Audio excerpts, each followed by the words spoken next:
Penataan bantaran Tukat Badung dipastikan akan berlanjut. Hanya saja tahun ini belum pengerjaan fisiknya karena baru sebatas penggarapan detail engineering design atau DED.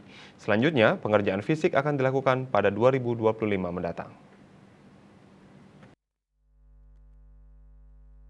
Kepala Bidang SDA Dinas PUPR Kota Denpasar Gandhi Dananjaya Suarke mengatakan penataan akan dilakukan pada tahun 2025.